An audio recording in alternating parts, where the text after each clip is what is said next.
Okay, so if you could erase one episode of Little House on the Prairie, which one would it be? Oh God. Um, if I could erase one episode of Little House on the Prairie, what would it be? Um, Probably the goat, Fred. There was no Okay. purpose for that episode, really. Yeah, well, when you're doing 26 episodes a season, some of them just aren't the goat. The goat's got to go. From the heart of Hollywood, it's the Patrick Labyorteaux Show with Patrick Labyorteaux. It's the Patrick Labyorteaux Show. Patrick Labyorteaux. He's the one you gotta know. Tonight's episode, Melissa Gilbert. Patrick Labyorteaux Show. He's the one you gotta know. Okay, of course you know her as Laura from Little House on the Prairie, but I know her as the smartest girl in my class. Please welcome Melissa Gilbert. Thank you. Okay, yeah, so obviously we know each other from Little House on the Prairie. I think you've heard about it. My reference there was we did go to school on the set, and did. I was in like enrolled in some sort of new age school, and you were enrolled in Buckley, which is like a full on great school, and you were like you were speaking French and doing math, and I was like off in a corner like making mud pies. But yeah, you've always been super smart. So Thank I've you. always thought of you as like one of my smartest friends. Act 1, Beginnings. So let's go just a little bit because you're famous. Everyone kind of knows your story. But what I'm kind of interested in is obviously you come from a showbiz family, but that doesn't mean that you wanted to be in showbiz. Obviously you did. So what was it that made Melissa, the little kid, go, I want to do this? Well, I mean, at first, I don't think it was necessarily my decision. Yeah, my family goes back multiple generations in the entertainment business. I mean, to the point where my dad's parents, my dad's mom was a trapeze artist in France, and my dad's dad was an Irish vaudevillian. And when my dad was a kid, he was shipped off to live with a family of flyers, trapeze artists in Buenos Aires, and then grew up in Ringling Brothers Circus on the trapeze. So, and that They call that trafficking now. Yes, exactly. And then on my mom's side, they go way back as well with my grandfather and stuff. And it turns out, and we'll talk, if we want to get into adoption stuff later, we can. But my birth family also, my birth mother, as it turns out, was a dancer, possibly exotic. And my birth father was a stock car racer, but also a musician, and all the kids are performers on both sides of that family. So it was genetic and environmental. But I started when I was 2. So I don't think, I Sat actively Barbara down and wanted said, to- listen, what? I've got a Yeah. plan. I'm really tired of just sitting around doing nothing. I need a job. I think it was obvious. Like we would go on the road with my dad, and I would stand in the back of whatever nightclub he was performing in, and I would do his whole act. And the audiences, they had to take me out of the room. Anytime there was a stage, I would run up and start dancing and singing and blowing kisses. And so it was pretty clear that it was in me. I was kind of born with jazz hands. Yeah. So at 2, when my mom's friend said she should be doing commercials, and this was 1966, my mom took me to my first audition, and I don't remember this. She does, because it was so humiliating, because she thought for sure people thought she told me to do this. But when we walked into the room, they took me in the room, and all the creatives, the director and everybody of this Carter's baby clothes commercial, were sitting cross-legged on the floor. And I ran past everyone and climbed on the director's lap and threw my arms around his neck and kissed him on the cheek. And my mom was like, oh, God, please, I hope they don't think I told her to do that. And I've been doing versions of that ever since. Like, I wanted to do this thing. You sexually assaulted them, and you got the And I got the job. And then that morphed into just lying. Like I would go into a commercial audition and whatever the product was, it was my favorite. Oh, my dad uses that deodorant. I love that mustard. Whatever it was my favorite. I would lie about my abilities, my capabilities. I told people I did things I hadn't yet done just to get the part because I loved being on the set so much. It was so much fun. I totally get that as far as being on the set and loving that, but also just because I know you, and of course we know my brother and you share something very similar but different, which is I think you both like to win. Now, you like to win, but not at the expense of like being bad to other people. My brother likes to win no matter what. But like, was it part of the competition too? That sense of like you wanting to, because I remember wanting to get the job, like it's part of a competition. Was that any part of it, or was it just to get to the end result? Yeah, no, it was definitely competition. And I think if memory serves, I think like if we got the job, we'd get a quarter and then we could spend it any way we wanted to, which is hilarious. Right. In hindsight, that was my cut. So there was that. And then also, I mean, I am competitive. I also, I started studying dance when I was the same age, when I was like 2, and I always wanted to be the best one in the class. And now I've had to temper that as I've aged because it's one thing. I'm in upstate New York at our home in upstate New York right now. And I go to a yoga studio down the road and all the women, the majority of the women in there are my age or older. Uh-huh. But if you put me in a yoga studio in New York City with a bunch of bendy 20-year-olds, I will hurt myself because I'm trying to be like them or be better. And there's just no way at 61. So I've still got that.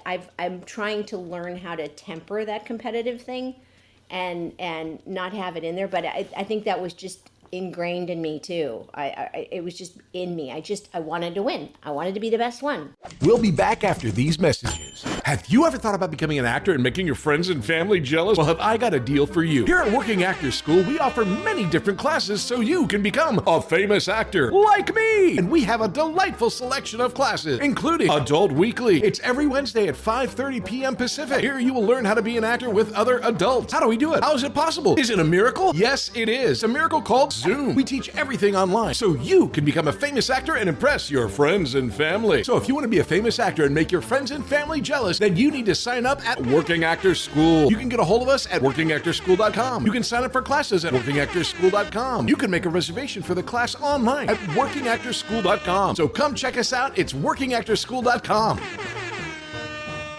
Act 2. Success.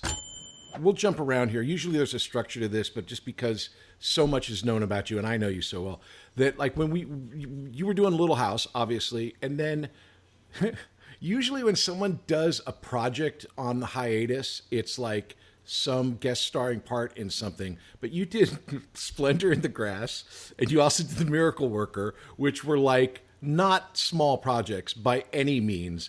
And it wasn't like you messed around. It was like you went, Patty Duke, that's the one I'll go get. And it's like you made those movies. You didn't just work in them, but you made them. Yeah, that was my production company. That was Half Pint Productions, which we established when I was 14. My mother, who had up to that point been managing my career, decided that it could be more than any of us thought it could be. And so she took me to meet with a real manager, Ray Katz, Uncle Ray, who at that time, had created the Osmond Empire, Cher, Dolly Parton, Lily Tomlin. These were all clients. And so I was the kid.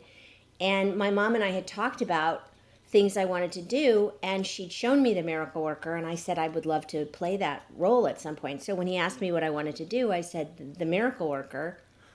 And he said, okay, let's do it. And it was them, and I think the network ultimately, that said, what about Patty Duke as Annie Sullivan? And they came to me and I went, yeah, sure. Just, jumping headlong into it too. And we did it as a play. That was my first time on stage also before we did the movie. How did you find I don't even know how to ask this, to be on stage with Patty Duke as your first time?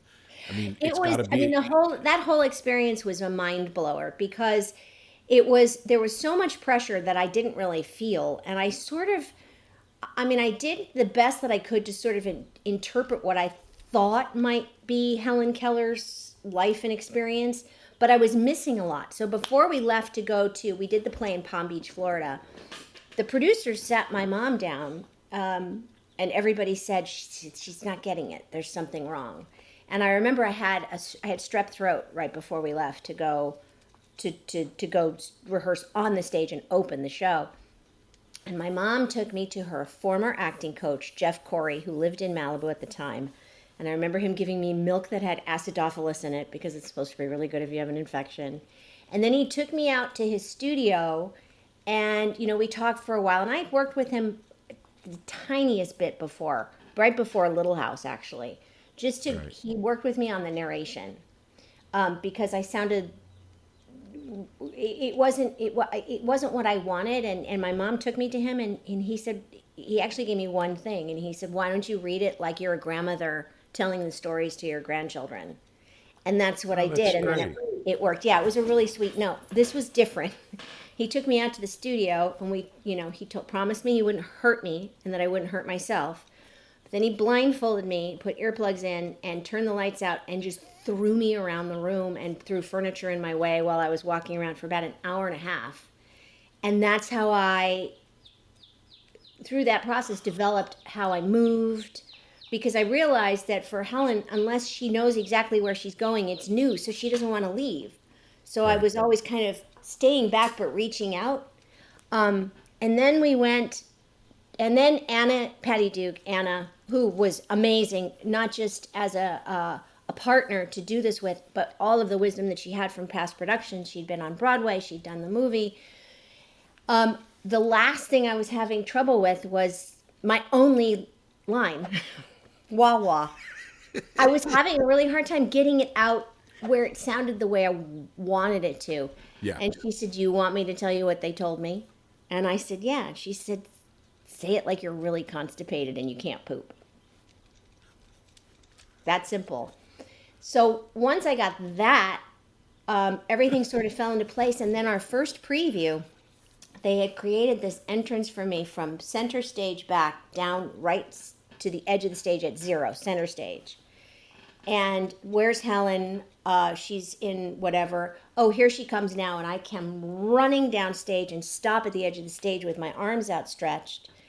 And the first time I did it, the first 3 rows of people stood up to catch me. And my little 14-year-old self went, this is the greatest thing I have ever experienced in my life. They think I'm her. I got them.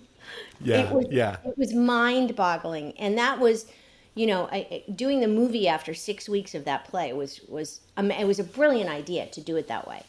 Because by the time we shot the movie, we'd all knew exactly what we were everything doing. you needed. It's like that was your rehearsal, and of course it's not rehearsal. It's even better because it's a full bore performance, which you usually don't do in rehearsal because you're holding something back. But with a live audience, you're getting things that you would never get from people on a set because they're supposed to be quiet. They wouldn't stand up to catch you.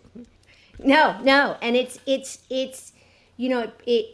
there's so much physical choreography in that show, especially in that big long fight in the dining room with Annie and Helen. So having the chance to do that together repeatedly and literally slapping each other across the face on stage every night as hard as we could for multiple performances. By the time we shot it, no one was intimidated. We knew exactly what we were doing. We were completely comfortable with each other, bruised and in pain, but we did it. And that sort of set the tone for all of our productions. We didn't do them all as plays, but we did rehearse them like plays, and then we would perform them for the crew, because most of the time the crews don't really read what you're doing. And so, or back then at least. And so we did that when we did the Diary of Anne Frank. We did that when we did Splendor in the Grass. And so that was... Well, it was... I remember thinking back at the time, I'm going to do a Love Boat. It's like, that's my hiatus project. And then, you went off and did these movies, which, again, were super ambitious, and you pulled it off. You were nominated for an Emmy for the Miracle Worker, and then the next year for Little House. So there's a lot going on. Staying within this acting idea here, I had a chance to work with Patty Duke on a Karen Song, a sitcom that she did. I only worked with her for a week, and she was just delightful, so warm, so welcoming, so everything. I can't imagine spending that much time that deep into a character, which was such a big part of her career. So everyone's going to ask you about Michael, but the one thing I want to ask you about Michael is you're just a baby when you were on this show, yet you ended up being such a good actor. What did you learn, or what was taught to you from that relationship watching Mike perform, or what did you learn from Michael as an actor? Geez, there's so much.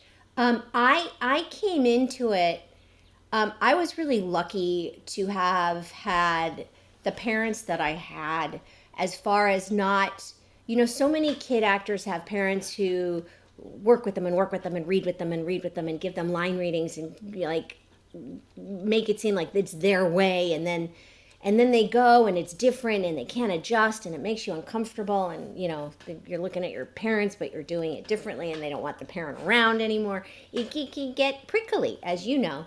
Yeah. My mom really didn't do that, oddly enough. As much of a stage mom as she was, she sort of navigated my career, but once we shot the pilot, she wasn't, I don't know if you remember, she was almost never on the set. We had set sitters. Yeah.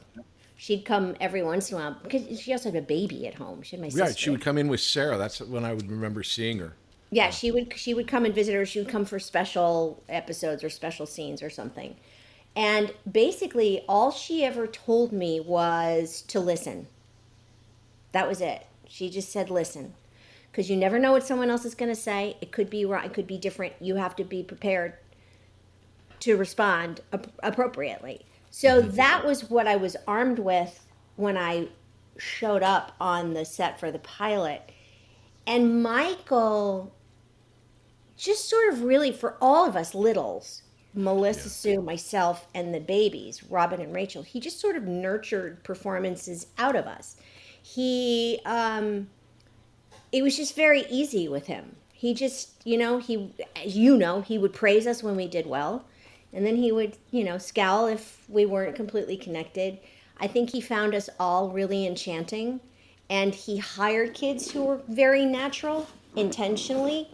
So we didn't come in with cuteness. We came in with just a kind of grounded.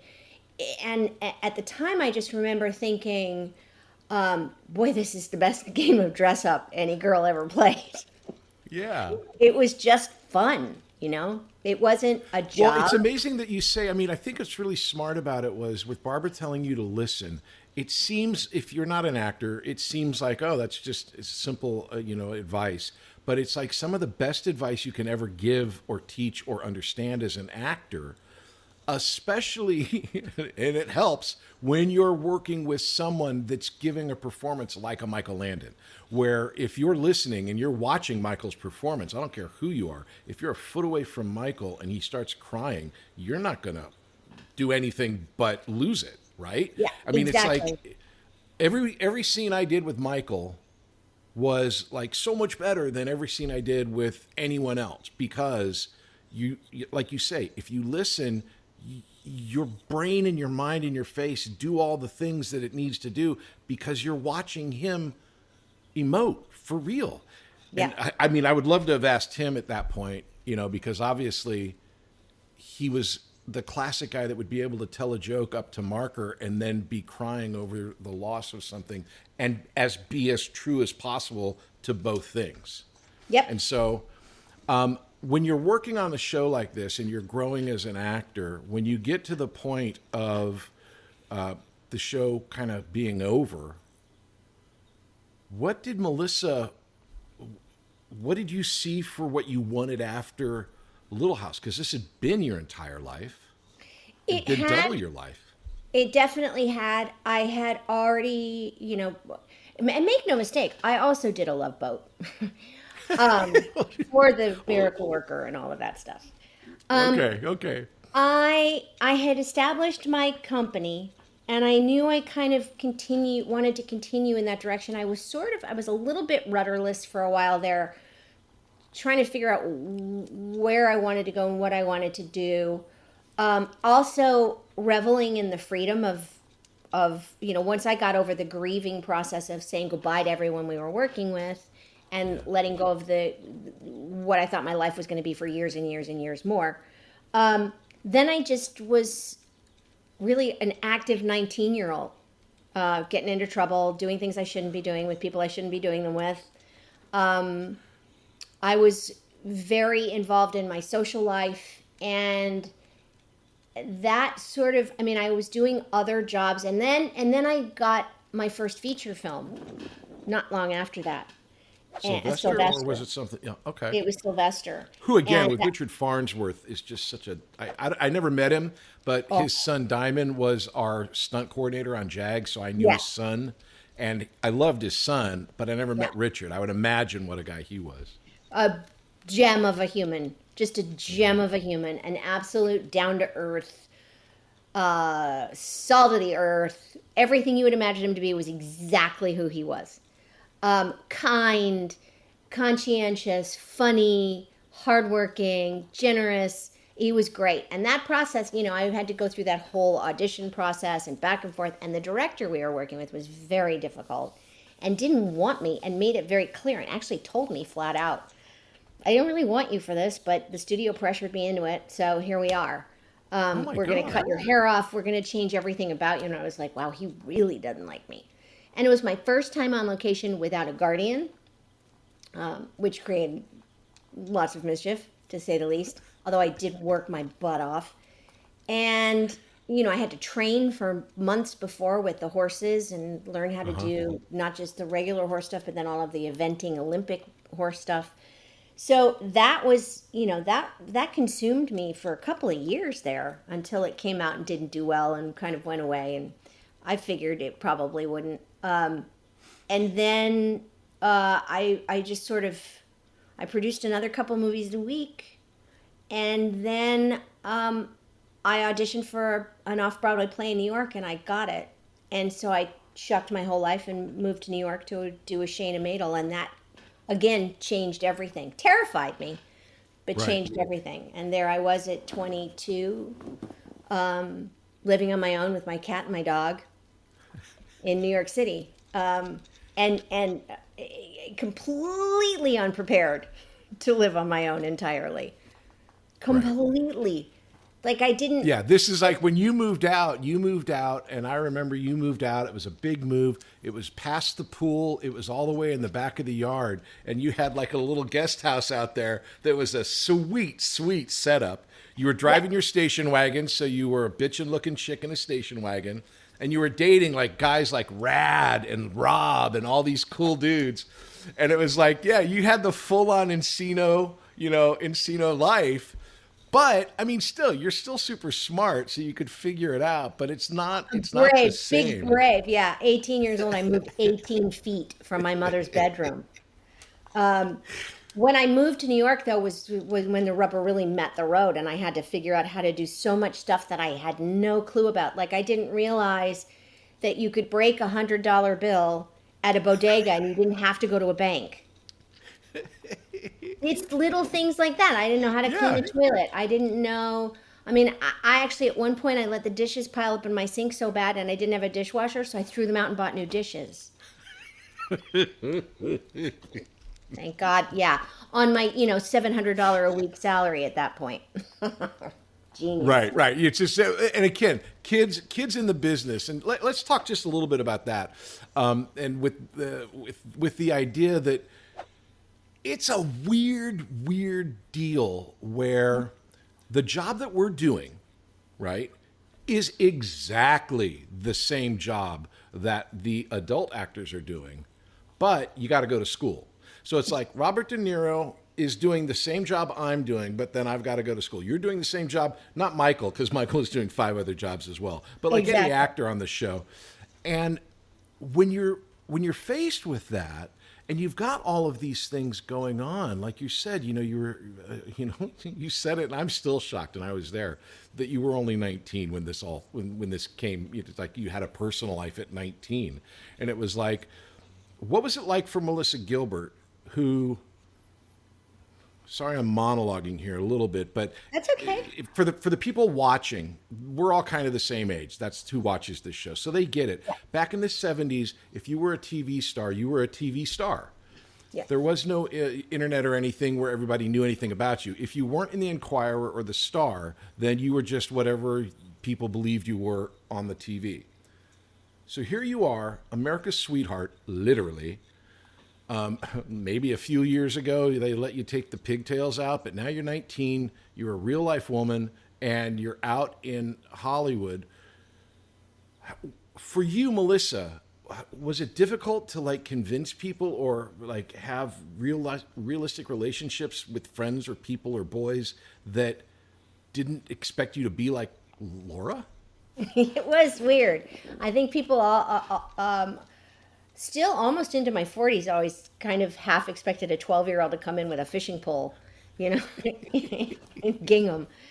And that at that time was to me felt like a weakness. Ultimately, it ended up being a strength because the shock factor of, wait a second, she's a full-grown adult with really, you know, with opinions and ideas that are smart and work was something that I used to my advantage, certainly later on. At that point, though, you know, it's weird for kid actors too, because I think there's two ways we grow up. We either grow up super sheltered and don't know how to do things like wash dishes, or super overexposed and exploited. And I actually think that's where the big problems are with the kids who, you know, who grew up, as they say, too fast. And, you know, Allison said something that I thought was really smart, and I never thought about it, which was we all had other kids on our show. Little House was known. In fact, all the kids that I keep talking to from the 70s acting always wanted to be on Little House, mainly because there was a bunch of kids on the show. It wasn't just one kid amongst a bunch of adults. And so I think that helped us. That definitely helped us. And also, our set was as kid-friendly as a set could be at that time. You know, even with all the adult shenanigans going on, we were sort of protected from a lot of that. Like, I didn't know half the stuff that the grown-ups were doing until they started writing books about it. Right. I knew there was like a cooler of beer and there was hard liquor on the prop truck. And the cooler of beer was next to the cooler of soda, which was next to the waters. But whatever. We were encouraged to be kids. I don't know if you even consciously were aware, but like if they needed us to get rid of energy, if we were too energetic, they'd hand us a Frisbee or a football or a baseball and say, go play. If they needed us to be quiet, they'd hand us a board game or backgammon or sewing cards or looms, and we would sit still and just play quietly. I was played. You were played. They were really cognizant of our behavior also. And you guys I had food restrictions. You guys had health issue food restrictions. Yeah. And, but Michael really didn't want us kids eating sugar. It was kind of a thing that, you know, it was impossible to get Allison to stop eating sugar. But the rest of us were encouraged not to eat sugar. And all the adults were watching out for us too, because, you know, give a kid a Coca-Cola and you got a hyperactive lunatic for an hour and then just crashing sadness the rest of the day. And you could see that with the guest star kids who would come in sometimes and they would just fly around the set because they weren't in that type of zone that they had kind of. I didn't realize that we had been trained like that, but yeah, I totally get it because it was a very chill set relative to what you're saying with the time. You know, I look back on that, and I had a really weird circumstance with you and Allison and the whole group. A couple of years ago, we did a convention, and we all went to the smokehouse, and we were all having dinner, and you and Allison started singing a song, the Siriaki Seafood Mama song. And I was like, I freaked out because it was like, that was a song that was from my childhood. And then I go, oh, right, this chick is from my childhood. It's like, we were kids. It's like, oh, right, that's how long I've known these people. And so you grow up together and you see I watched all your different adventures, and, Rob would come to the set and you guys were boyfriend, girlfriend before he was Rob Lowe. And it was like, that's Melissa's boyfriend. And then he becomes Rob Lowe and it becomes something different. Or you get married or you get divorced, or you get married or you get divorced, and like all these different stories. But it's like, when it comes down to it, we were just kids. I wanted to, before we get out of the kids area, you and I were both adopted. Yep. Not connected adopted, but you were adopted, I was adopted. So was my brother, so was your brother, and then you've got a mixed family with Sarah. When you were saying that your mom, your biological mom, which I didn't know you'd found, was also in the movie business, I found my biological mom, who was a adult film actor, and she was an actress back in the day. My dad was an actor. They'd come out to Hollywood to be actors, and then I was put up for adoption. I think from what I've read, you were adopted rather quickly. I was adopted rather slowly. And I found this book called The Primal Wound, which talks about being adopted and how for me, it was like I was 9 months before I was adopted. So I was training myself to gain attention and to figure out situations as a child to get a hug or to get love or whatever it was. Did you find, with that type of idea behind it, did you find that your being adopted affected your acting in any way or your life in a way that would be because of that? I would say, and this is on me and the environment I grew up in, because I internalized a lot of this and wasn't able to really voice it until much, much later in therapy as an adult. But I knew that being adopted was great and special. My family talked about how special it was. My mom, one of the first books I learned how to read was called The Chosen Baby, and she crossed out all the names and put our names in the book. And so I thought they wrote a book about me. I mean, there was never a day where, like, all of a sudden they said, by the way, you're adopted. We always knew it was just part of the fiber of who we were. But I took it on myself and didn't share, because we didn't share feelings much, that I always had a thing in the back of my head that if I didn't do everything right, they would give me back. Whoa. That's a lot to carry. That's a lot to carry. And, it was sort of like ingrained. And then also because we didn't talk about things, everything was such a mystery.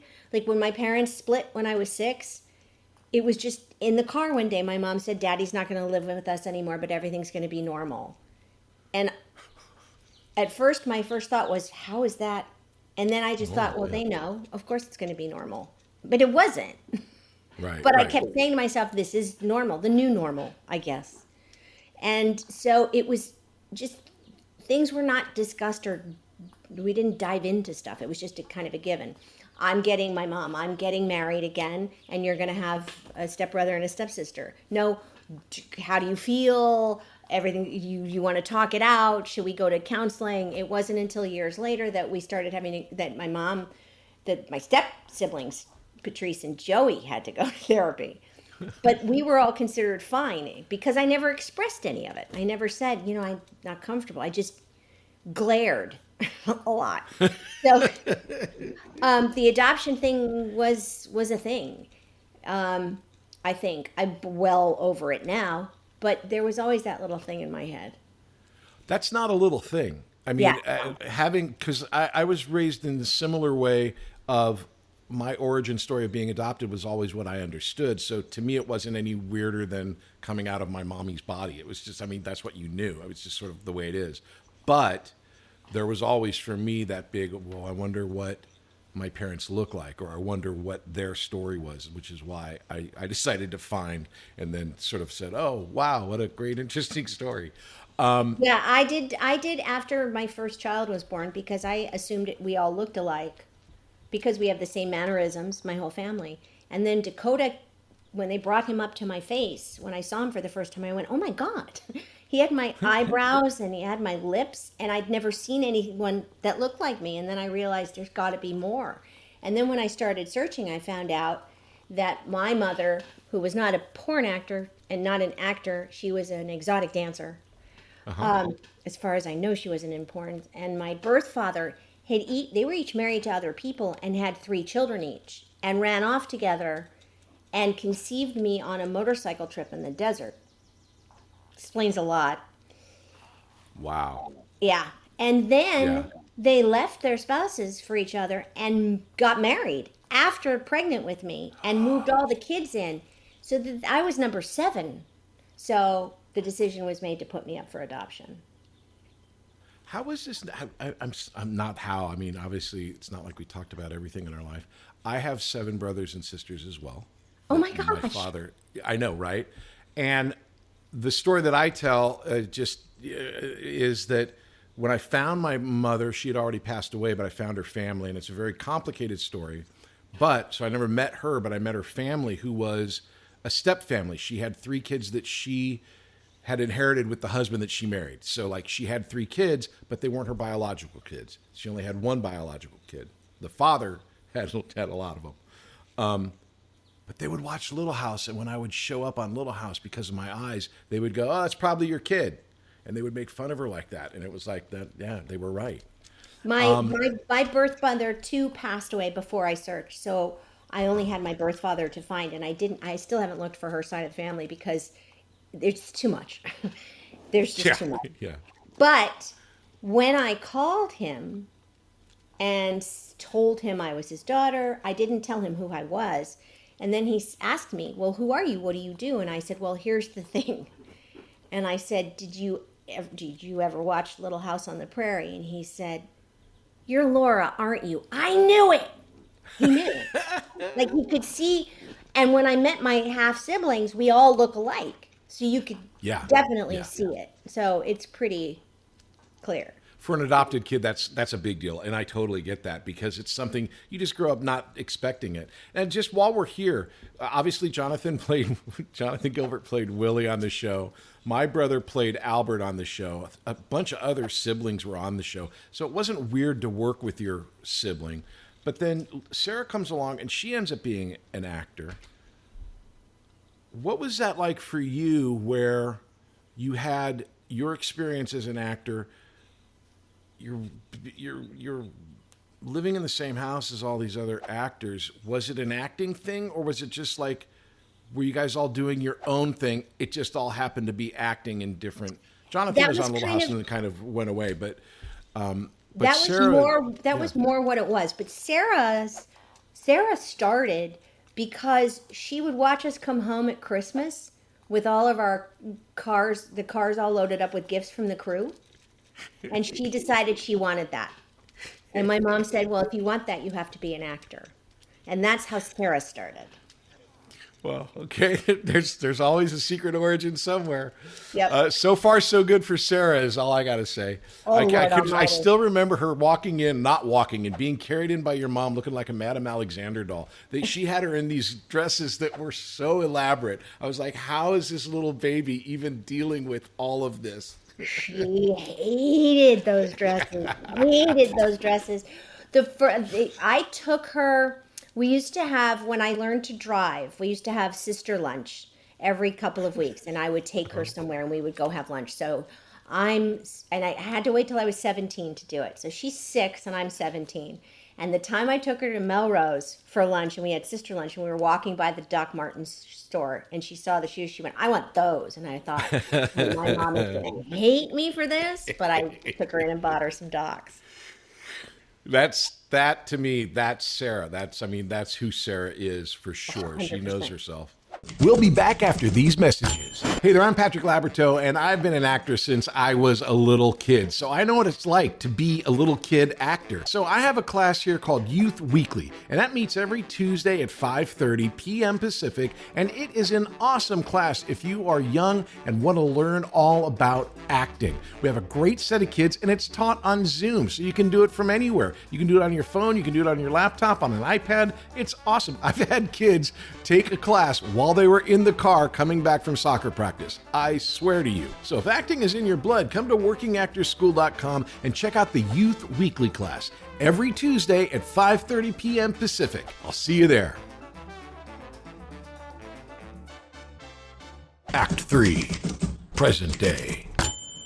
Okay, so you're doing this acting thing. you finally come off a Little House. You're kind of wandering around the industry with all of the things that you're trying out, the plays and whatnot. I wanted to ask you. Oh, this is in my notes. This just shocked me that I said I have to share this with you. It's like, holy shit! I don't even understand it because I'm a guy. But here you are. You starred in a movie called Killer Instinct. You played Lisa DeVito. Mm-hmm. Here's how they describe it on IMDb. Oh, God. Woody Harrelson stars in the story of psychiatrist Lisa DeVito and her battle to save a tortured man whose past has turned him to violence. One tragic incident seals his fate and shakes Lisa's faith in her profession. They don't even mention you, and you're the star of the movie. And I'm like, what? I mean, address it, I guess, because I can't. I don't know. But is that for real? It's probably a combination of things. It's probably because Woody Harrelson became a movie star, let's put his name first here at IMDb so we get more eyeballs, and maybe a little patriarchal also. Woody was great to work with. We had a blast. I had a perfectly lovely time making that movie. I was just curious because it was like I was looking at your credits and I'm like, oh no, okay, and I just couldn't get over the fact that they don't even mention the famous Melissa Gilbert. You did Stand By Your Man with Rosie O'Donnell, which was a sitcom, and just your thoughts on. I mean, Michael Landon was the gold standard of episodic drama television. He could knock one of those shows out in 5 days and it'd be great. No one on Netflix can seem to make more than 6 episodes every year, and it takes them 4 weeks. Yeah. Stand By Your Man's a sitcom, completely different situation. How did you like it? Did you hate it? What were your thoughts on the differences? Oh my God, I loved it. I so wished that show had run longer, but it was in the beginning of Fox, had just become a network. So we were one of the first shows, and then Barry Diller brought us, or they brought us in, and we started the show, and then Barry Diller came in and he redid the whole slate and canceled us. We were doing pretty well. For me, the real sort of judge of whether or not I could do this was my grandfather, my mom's dad, because he created The Honeymooners. He wrote the D. Martin roasts. He was a consultant on all of Gary Marshall's shows. Harry Crane's a legend. Harry Crane's a legend. So when Papa Harry came to a taping, and Papa Harry was not an effusive human. He used very few words, and he chose them in fact, he was the one after my 400th movie of the week, and I said, did you watch? And he said, I'm getting tired of seeing you stare pensively out a window. That's so hard. It's so hard. It was right. He said, I need to see you in a road picture, like a buddy picture, like a cop something. But when he came to the taping of Stand By Your Man after that episode, and we went out after to grab a bite, and I said, so Papa Harry, what did you think? And he said, kid, you got chops. And I was like, oh man, that's huge. Yeah, I mean, you could make a good argument that he invented the sitcom. I mean, basically, more or less, yeah. I mean, they created. It was a skit that was on his show that they spun off. So, yeah. That was figuring all of that out was not. They were a sketch on the Jackie Gleason show. And here's something I just learned recently. You know the famous Lucy and Ethel candy conveyor belt chocolate scene in I Love Lucy. They originally did that on the Jackie Gleason show in a sketch with Art Carney and Jackie Gleason. My grandfather wrote it. So when Lucy did it, they had to pay my grandfather a royalty because it was his sketch. Classic. I'd never heard that before. Me neither. My mother, bless her heart, just told me maybe 2 weeks ago. Oh my God. So, okay. So you did enjoy the experience on a sitcom. Did you and Rosie get along? I mean, I don't know Rosie. Rosie and I got along great. We still get along great. We, it's like sisters when we run into each other. We don't see each other as much as we'd like to, but we got along really well. Rosie did not get along with anybody else. She got along with the actors, but the whole production team, it was new for her, and she was very tense. A League of Our Own either had just come out or was going to come out. This was her first foray into television. I thought she was hilariously funny, but you know, she clashed a lot with the producers and the writers, and so I became the buffer. So she would tell me what she needed, and then I'd go in. That's not surprising. That's not Yeah. surprising. And of You're course, always the I, peacemaker. I took on the mantle of moderator quite easily. So, okay, Batman, Barbara Gordon, I gotta love because I love comic books. So shout out. You did Sweet Justice with Cicely Tyson. Only in your career am I going, yeah, you did Sweet Justice with Cicely Tyson. Good job. Okay, moving on. I mean, it's like, what people don't understand is any one of these episodes of any of the shows that we've just talked about would be a massive hit in today's standards. It would be on the front page of like, I can't believe 25 million people watch this show. And back then it was like, good try, kid. Maybe next week you'll get 28 million. But let's go to SAG. You become SAG president. And I have on my notes here in caps. Why? Why would you do this? I still can't really tell you why. I mean, I can sort of. I had promised Richard Masser, because when he was president, they did a solid for me. They showed up when I sued the National Enquirer, and they were there in the courtroom with me every day. And so I said to him, if you ever need me, call. And of course, the call came and he said, will you run for the board of directors? And I did. And I got elected. And on my first board meeting, this group there was like two factions in the guild, still are. They came and pulled me aside and said, the presidential elections are coming up next year and we want you to run. And I said, you haven't even seen me in the boardroom yet. Are you nuts? I can't be the president of Screen Actors Guild. And they said, nobody can. There's no teaching school. James Cagney had no idea what he was doing. And I said, well, give me a minute and let me talk to some people. So, of course, the first person I called was Patty Duke, because she'd been president of the Screen Actors Guild. And she said, do it. You'll learn more about yourself than you ever imagined you would know. And that's important. She said, and mostly you're going to learn how to say no, which is not your forte. And I was like, oh, great. So both true, yeah. Sort of existential lesson. Fab. Then I called, oddly enough, I called Warren Beatty. And I said, as one does. As one does. Well, he was always sort of an advisor in an because of Splendor, or how did you? No, let's be honest. Warren Beatty loves the ladies, and you are a beautiful lady. Was there a whole thing of like, hey, sister, what's up, pussycat? I was a kid, and we met, and then I was a young adult, and we sort of like hung out in groups together, and then we watched. Buffer zones. Yeah, there was a friendship, a long friendship that still exists. Okay. And so when this came up, I was like, I got to bring out all the big guns. So I called him and I said, I don't want to do this. I said, I could run for vice president if you want to run for president. And he said, pardon my language, fuck you. I would rather be president of Cambodia. And I was like, well, great. He said, you should do it. And I said, why? If you want to be president of Cambodia, why do I need this job? He said, again, because you're going to learn so much about yourself. It was like this constant. So I thought, you know what? Why not me? I talked to my agents. I talked to my managers. Everybody went, we don't know enough about it. I was like, will I ever work again? They said, we'll see. Yeah. And so I ran, and the rest is history. And I served 2 terms for 4 years. And I learned more about myself than I've ever known in my life. I also negotiated a $200 million contract, which is now a $1 billion contract in today's money.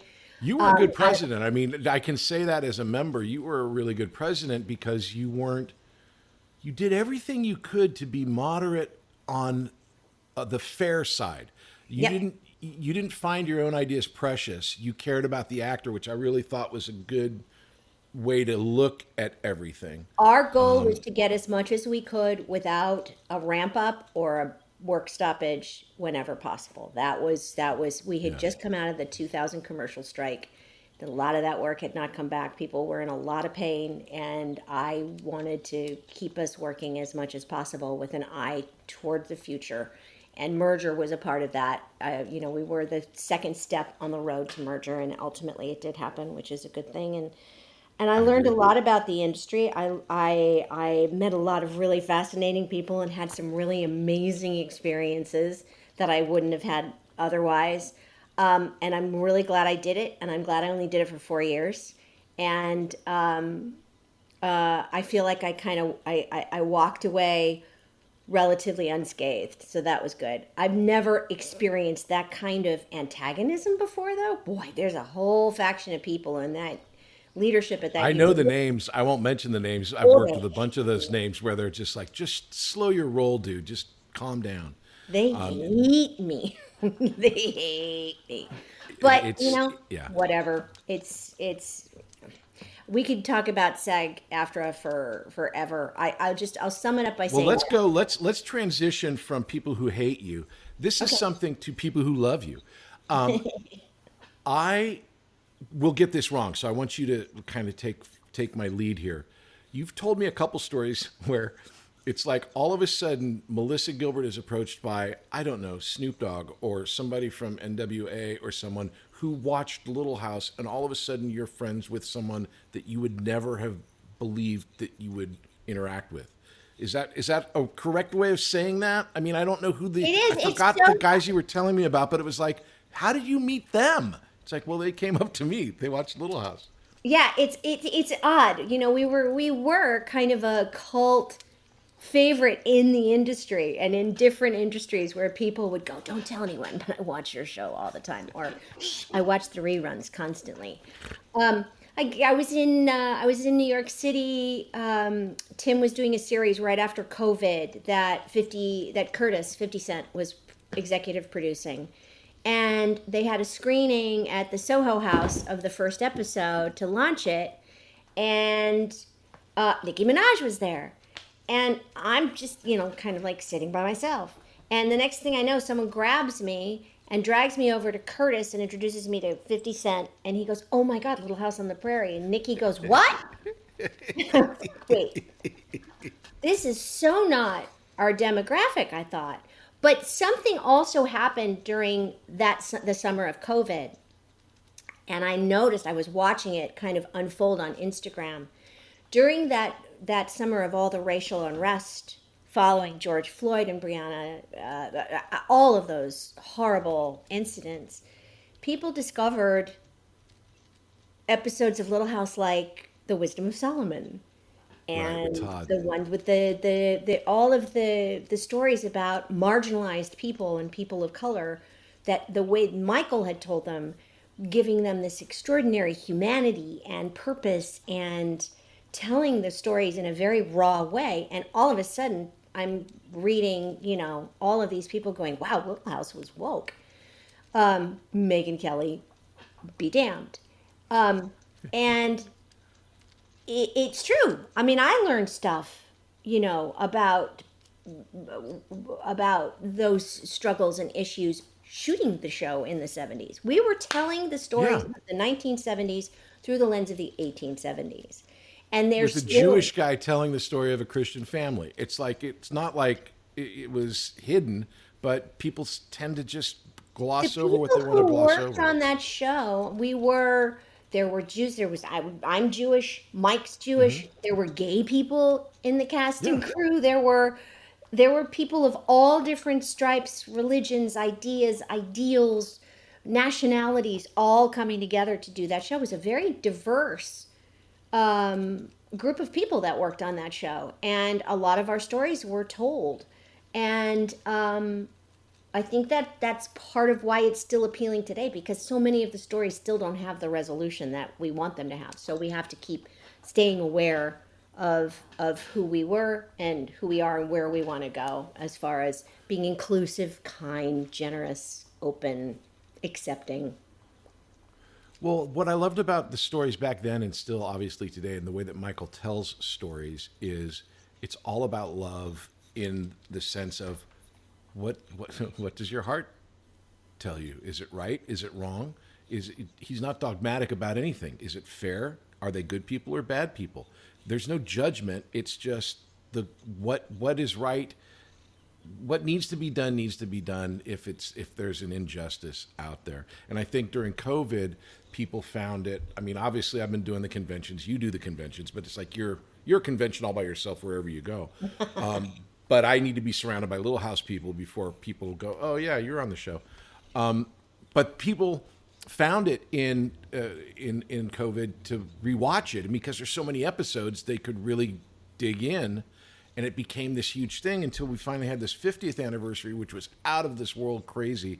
Like 17, 20, 100,000 people. I don't know. It was a lot of people. I think it was 25,000 people came to see me last year. And I watched Tim bring you tea and try to tend to you, but it was like he was a medvac working with someone in the trenches, because you were seriously at your table with a line of women without question. Not one of them wasn't sobbing, waiting to hug you and tell you that you were the most important person in their life, because my mother had cancer, I have cancer, or I lost my child, or like, and I kept going, how? Because Melissa, you are one of the most, what's the word when you care for things? I'm such an actor. When you care, when you have emotion. Compassionate. Thank you. Yeah, you're empathetic. You're so empathetic that you're like a sin eater. You must have been exhausted. Well, also, Tim was there being extra mindful too, because I just had neck surgery a couple of weeks before, so I really wasn't supposed to be hugging anyone. No, I just had an artificial disc put in my neck, and it was like 3 weeks, 2.5, 3 weeks. And so I really wasn't supposed to be hugging anyone. And my immune system was a little depleted, so I really shouldn't have been breathing on people. And I was like, what am I going to do? This woman just came up to me and told me that her father beat her as a child. She's crying because Little House was an escape. I have to at least pat her on the back. I was exhausted. I was completely depleted and stupid when it was over. I actually went on my way to, I went and stayed at my sister's for a couple of days after. But on my way back into LA proper, I stopped off at Leslie Landon's place, Leslie and Brian Matthews, and Mike Jr. was there. The family was there, and I hung out with them, and I was like a zombie, just dumb, just bleh. I can't imagine, because again, obviously, I get all the benefits of the show without any of the responsibility, and you have all the responsibility of being everyone's avatar into that world and into that experience. We'll be back after these messages. Hey, I'm Patrick Labyorteaux, and I play an actor on TV, and I've been doing this for a long, long time. And I know what it's like if you are in a class with people, and sometimes you just want to have that one-on-one connection with the person that you're working with to go over, I don't know, a particular scene, or maybe you have an audition, or maybe you just want the privacy to try stuff that you don't really know is going to work and not have anyone look at you. Well, I have the perfect solution for you. It's called One-on-One with Patrick Labyorteaux. You can book your time at workingactorschool.com, and it's just me and you for an hour going over whatever it is you want to work on, breaking down the script, talking about character, figuring out your intention, the spine of the scene, everything that goes in to making a dynamite performance. So if you're interested in acting and want that one-on-one personal attention, check out One-on-One with Patrick Labyorteaux. You can find all the information you need at workingactorschool.com. Act 4. Questions.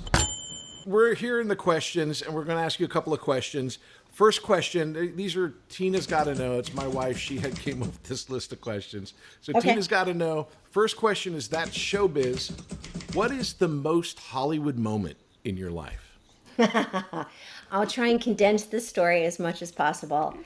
I had an agent, Michael Black, who was at CAA, and he was, or ICM. He was also Rob Lowe's agent. We were together at the time. So Rob had done The Outsiders with Patrick Swayze. Patrick Swayze was doing a show at the Beverly Hills Playhouse, a dance show. And Rob couldn't go because he was shooting St. Elmo's Fire. And so Michael and I went to the show and saw Patrick Swayze. And then after, we went to Spago, where we were met by Rob and Andrew McCarthy. So we were sitting at a table, Michael, me, Rob, and Andrew McCarthy. And then the door, there was like a commotion at the door, and Liza Minnelli came in and beelined and sat down at our table. and was hiding alcoholic beverages because she wasn't supposed to be drinking by putting them in front of me. So at one point I had 4 wines and three screwdrivers in front of me. And then her sister came in, and Liza was like drinking under the table, and Lorna Luft was there. Then there was another commotion at the door, and Michael Jackson came in, and he came and sat at our table.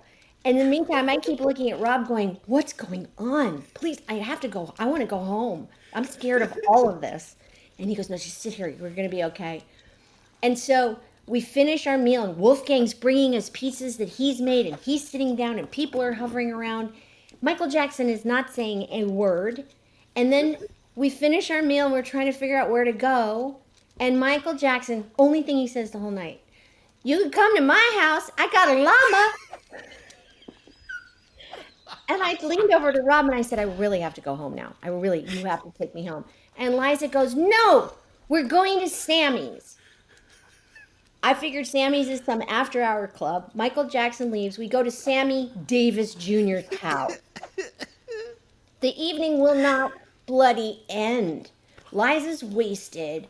I'm at Sammy Davis Jr.'s house, and I'm going to end it with the final story, because there's more, but this is the pièce de résistance. I'm now separated from my group. He's screening a Soldier Story. And every African-American actor in Hollywood is in the screening room. And people are like wandering about. And I go upstairs to the billiard room. And Sammy's in there making drinks. And I got the courage up and I walked over and I said, Mr. Davis. Yes, he says. I wish I could imitate him, but I can't. I said, I think you know my grandfather. And he said, oh, really? Who's your grandfather? Because I'm sure he hears stuff like that all the time. And I said, Harry Crane. And he goes, Hesh! What are you drinking?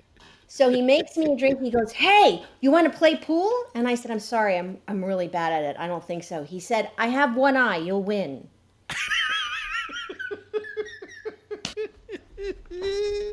And I'm going to retire this question. There's not a better story. Holy shit. It's a good one. It was the craziest night ever.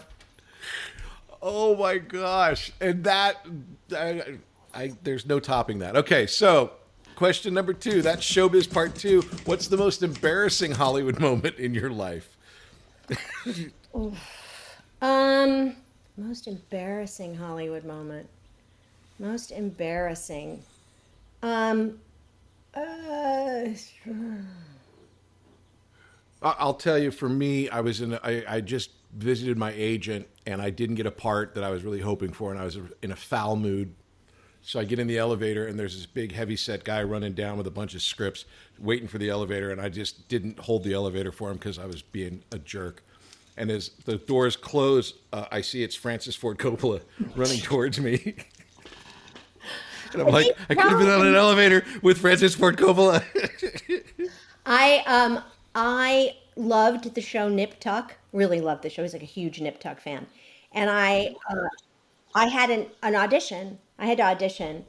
And so I went in and I was really nervous. And I read, and they had me read again. I was reading for Ryan Murphy and everybody. And as I walked in, there was like this big metal sculpture of a banana plant, but it was all metal, like brassy. And I read and everything was okay and it went really well, but I was still like so nervous. And I got up, and as I was backing away, I was saying, thank you so much for having me in. I hope this works out. If it doesn't, I'm still going to be a fan. I'm always going to watch. And I turned and I walked right into the sculpture, knocked it over, cut my face, and I got up going, so sorry. And, the thing's going, wow, wow, wow, wow, wow, wow, wow, wow, wow, wow, wow. And I picked the plan up and I walked out, and I thought, oh my God, I'm such an idiot. There's no way. And I get in the car and my agent calls and says, you got the part. You need to go do makeup. They have to make a cast of your breast right away. And I was like, but I didn't even know what the whole story was. And I said, what's the, I know the dog has bit my nipple off, but why? And he goes, because you put peanut butter all over your body and let the dog lick it off when your husband's out of town. I was, oh no. I can't believe I said I wanted to do this. Okay. And that was it.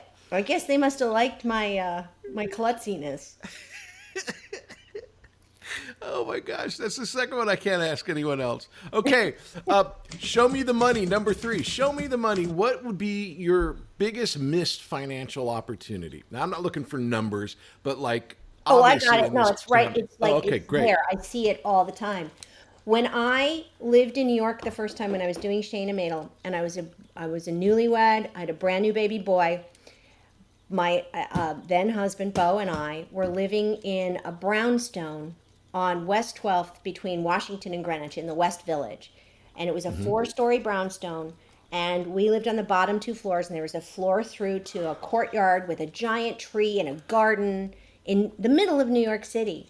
And the people who owned it said, you know, we're thinking of selling, and would you be interested in buying? And I said, well, how much? And they said 1.2 million. And I was like, I think we might go back to LA. The place just sold for $25 million. Oh, that's so painful. As soon as you mentioned Brownstone, I'm like going, oh, this is not going to be, yeah. Brownstone Yeah. with the tallest tree in Lower Manhattan in the back courtyard. I'm not a New York guy, but I can respect that. That sounds dumb. beautiful.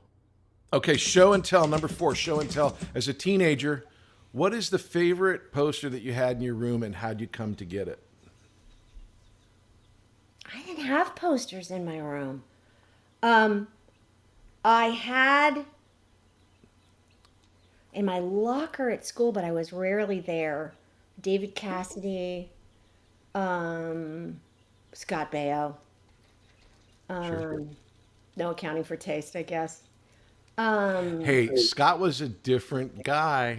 Yep. We did a whole show with Scott, and Scott's a super professional guy, and I think he's hysterical. Just don't agree with some things. Some things, all things, most things. Yeah. Not big on the posters. I liked All right. antiques even when I was a kid. Weird. Like what? I liked antiques. Okay, good to know. Showdown. What is the best thing you've ever done and the worst thing you've ever done professionally? Kids Professionally. obviously professionally. Like, what are you the most proud of as far as your work? And like you go, I really was horrible in that. The Miracle Worker and the last Little House movie, I think it was Bless All the Dear Children. No, that was Bless All the Dear Children. No. I Bless call it All- they blowed it up real good. I don't know the real name. No, not the bloated up one, which was Oh. okay. It was we did 3 movies and we did one where someone kidnapped baby Rose, and I just was like, at that point, first of all, I'd already been married to Dean Butler for many years, and I was just not it was not my thing. And so, and then they gave us a kid, and I'm like, 18. Yeah. And I checked out. I just walked through the whole movie. That is interesting. Like I tell a quick story of on JAG, it started off as an action adventure show, and then we ended up as this courtroom drama type Yeah. of thing because production and everything. And for you as well. I mean, you started off, Little House was about a girl's adventure in the prairie, which is why I loved it. I watched it because it was like, oh, that girl's my age and she's doing all this cool stuff. And then you end up like, it's like 30 something, like 1830 something. It's like where it's like just sort of like a lifestyle show where you've got a kid and you're trying to teach, and it's just a different show by then. Yeah, more coffee, Manly. I wanted to be Pa, not Ma. Oh, that's for sure. You were more Pa than you were ever Ma. Okay, no show. What part did you want but didn't get? I wanted but didn't get recently or historic. Anything. Like, what's the thing in your head that goes, oh, I really wanted blank, but I didn't get it. Oh God, now I can't think the title of it. But I auditioned a few years ago for the Jeremy Allen White, Zac Efron wrestling movie, Oh, right. Yeah, I know what you're talking about. Iron Claw. Iron Claw. And I can't, obviously, oh God, it's just one of those brain farts. Can't think. Maura Tierney got the role, and she was brilliant in it. But I really, really wanted that role, and I worked really hard on my audition. But Didn't work out. Yeah, it's always difficult. As a producer, you also know that sometimes, I was just explaining this to my class, that when they cast, they're casting the people they want. They're not casting the people that, they're not judging your talent. And No, sometimes and it's you really you have to hard. look the right, Yeah, age. it's You like have what to they're have the filtering right for as coloring opposed to... and- yeah, there's so much more to it. And, I was disappointed for a day and then I was over it. Because if you can't handle rejection, you can't be an actor. It's not, no. And that's There's why my no brother way. doesn't do on camera anymore. He does voiceover because it's like he just didn't want to put up with walking into the room going, "Oh, Albert." It's Yeah, like, well, okay, righteous great. though. If you don't want to do, if you can't, and it's Yeah. not your thing, don't do it. I happen to just let it roll off my back like a duck. Two more questions. Whatever. Show me again. What's the movie you rewatched the most? The movie I rewatched the most. Oh, it's kind of a toss-up. And probably there's a couple. Jaws. Giant. And The Exorcist. I wouldn't normally follow this question up because those are great choices and I totally get it. But because of who you are, I'm guessing at some point you've met Steven Spielberg. Is that right? Oh yeah. Okay. Do you ever ask him about Jaws or talk to him about Jaws? No. He called me in for a general meeting when I was in my early 20s, I want to say, and we just kind of hung out and played video games. And then I also did a preliminary reading of Always before they actually cast the cast. So I did The that. Holly Hunter role? Yeah, I did that reading, fully knowing that I wasn't going anywhere with it. But I think he just wanted to get a bunch of actors together to hear it. Right. Very cool. Okay, well, final question. Show me some love. What's your favorite performance of mine?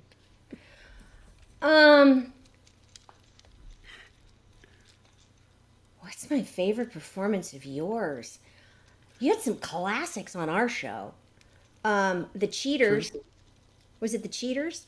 Yep. Cheaters is the name. Cheaters was pretty great. The Wolves was pretty The great. Wolves. I got to tell you, I still have to apologize to you for the Wolves.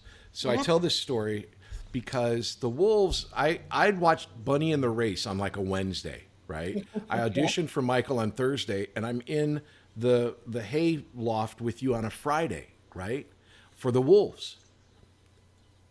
And I'm still full on fan. I'm just like going, so in this episode, what happens here? And you're like so sweet, but you're like at one point halfway through the day, you're like, dude, you're on the show. Just chill out.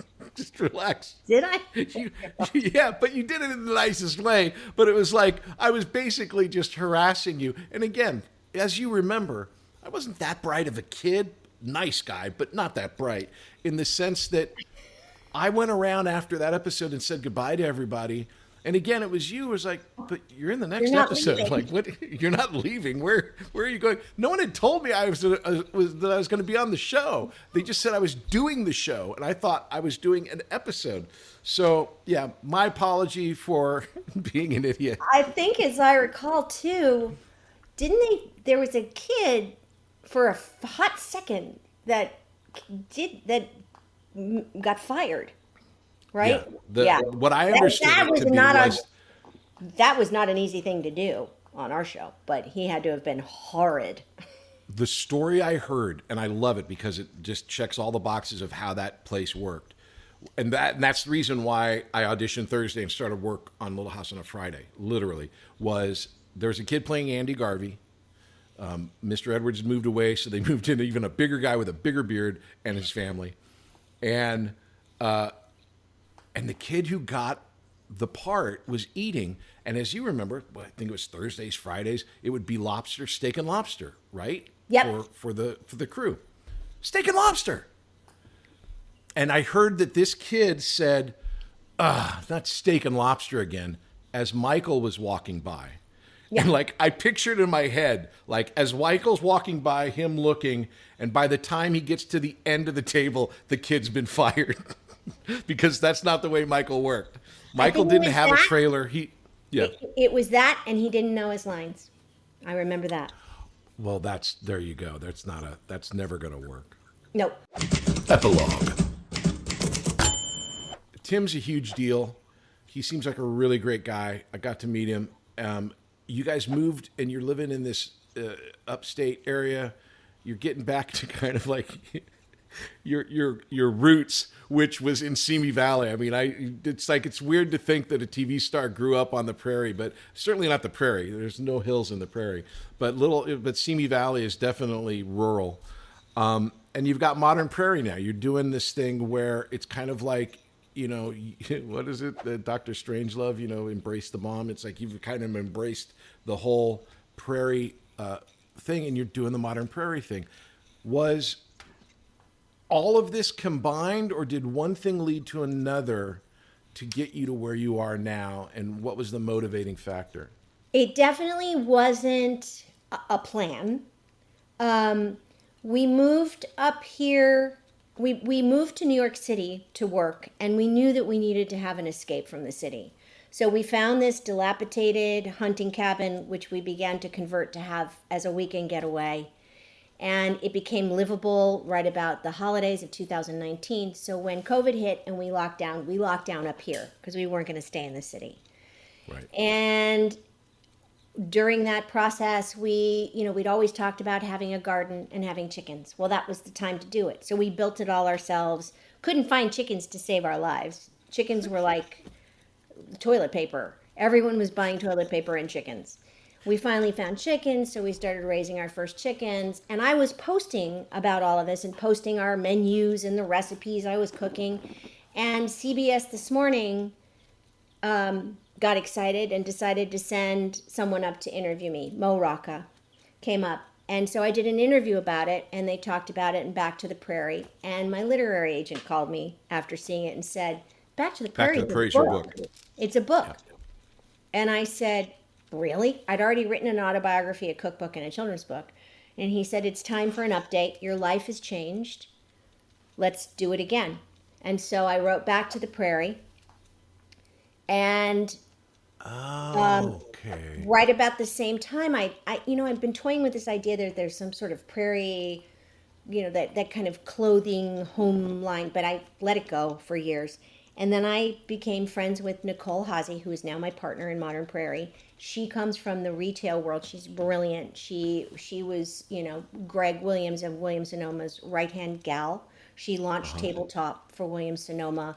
She was working with a company that did swimwear, and we had a mutual friend who introduced us.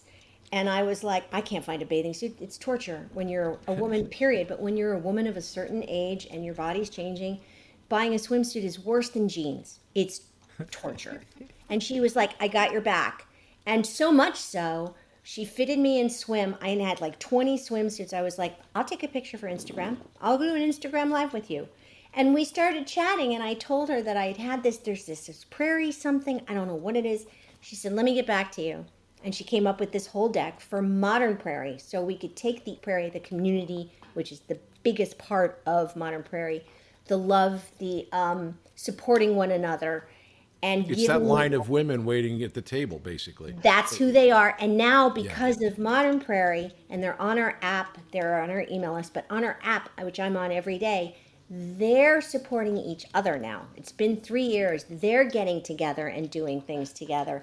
They attend our grief support groups and our caregiver support groups. All of our events are free. And our fun stuff like watercolor painting or needle felting or quilting, pie making. And it's just, it's grown in leaps and bounds, and now is a multi-million-dollar business. Neither of us. It's beautiful. The website's amazing. If you ever want to go to a website and see pictures of Melissa Gilbert, that's the place to go. Oh my God! Well, I'm still the main model. We have other models. But of course, no. But there's nothing wrong with that. That's exactly that's what it is. That's the whole ethos. And you see these people at the conventions, and it's like, I mean, I hate to make this radical of a comparison, but it's like Star Wars. There's people that fall in love with the world in the same way that they're falling in love with the prairie world, which is way more real. You can really live a certain lifestyle in that way where it's comfortable And, Well, and express yourselves. we're very much dedicated to elevating women, particularly the seasoned woman, as we call her, which I am, and giving us a place to be appreciated and understood, and to one of the things that I was just reading on the app, and we say this all the time, is when you see elephants in the wild and a female elephant is injured, the other female elephants surround her until she's better. And that's literally what we're doing for one another. And the majority of the businesses that we work with, our collaborators, are female owned or family owned. They're all here in the United States. And it's making a difference. We have women who are now, we've got women on the app who are going through chemo for the first time, but there are women who've been through it before them who are sharing their experiences together. It's a really wonderful thing to see happen. And these women are now trying new things. They're traveling to new places together, or they're trying new jobs. And so many of us at this age are just kind of pushed aside. We're either that doddering old crone or that horrible Mrs. Kravitz. Right. And we're so much more than that. So we're helping women to come out of their shells now in this last third of our lives and get the appreciation and respect that we deserve. I think it's amazing. And I think you guys have done a great job with that. There's that word again, compassion. It's like it's infused throughout the whole idea, which I think makes it different than just sort of like a marketing thing that's like it could be easy to do a marketing thing, but there's no joy in that. And, I'm sure that you get it's soulless much more work if it's that. Yeah. It doesn't have the heart. So let me ask you this. So you're doing this. I'm not saying that one stops the other, and there are different phases in everyone's life. Do you think of doing acting at some point? I mean, not like you're not doing acting now. I'm acting. I last season, there's a show on Hallmark that Michael Landon Jr. produces called When Calls the Heart. It's been on, this is season 13. And last year, after being at the 50th, he was like, we should maybe, so he called me and he said, would you do an arc? And I said, well, of course. I mean, yeah, put a corset on me and some lace-up shoes. I'm all in. So they brought me in as the love interest for Jack Wagner, who's their older leading man on the show. I like to say I'm no longer an ingenue, I'm an old genou. And it went really well, so I'm going back this year for 5 more episodes. And so this summer I'll be back and forth to Vancouver. And, I just did a play in the city, a 2-hander with a wonderful actor named Mark Moses, where I walked around on stage in a bra and panties for the love of Mike. Nerve-wracking. For the love of Mike Landon. Oh my God, I can't even imagine what it would have been like to have him in the audience seeing that. Well, he probably would have been in the audience without a shirt on and his suspenders on with that big hat. It's only fair. It's only fair. Well, okay, good. So, I mean, obviously, Jack Wagner, by the way, we had him on our show, the See Dad Run thing that we did, and I really enjoyed working with him. He seems like a really good nice egg. guy. He's a really good egg. And Mike Landon Jr. is like just such a sweetheart and so talented. So I'm glad that show's been going for a long time. Yep, a long, long time. And for me, it's like going home, knowing that he's watching. I can imagine, right? I mean, literally, it's the same ethos. Definitely the same vibe. And even though it takes place in 1920, it's great. It's a lovely, lovely show. So it's nice to be a part of something like that. I'm constantly doing little indie stuff with Tim. We just did a play reading that my son wanted to do in the city. So I'm always working, and acting will always be my first love. I love it. Do you guys like working together, you and Tim? We love it. He's my favorite director of all the directors I've worked with. I've never got the chance, but I've heard everywhere he's a really good director. He's such a good director. He's an actor's director, and he loves working with actors, and they love him. And he's just so smart. He's just so smart, and he's an amazing good for the smartest actor. girl in class. Exactly. I married the smart boy. Melissa, you've been delightful. Thank you so much for taking your time. I know today's been a very busy day for you. Many, many congratulations, but thank you so much. Anytime. This was a blast. I loved it. It was really fun. the Patrick Labyorteaux, Patrick Labyorteaux. He's the one you gotta know. Hey, everybody, I'm so glad that you're enjoying the podcast and checking it out. It is an audio podcast wherever you get your audio podcast, and it's a video podcast over on YouTube. My socials are all patrick.labyorteaux, and that is on Instagram, on YouTube, on TikTok. I'm everywhere. If you want information on the school, you can go to workingactorsschool.com. We have classes going all the time. It's a lot of fun. I suggest you check it out. Hey, we'll see you next time. It's the Patrick Labyorteaux, Patrick Labyorteaux. He's the one you gotta know.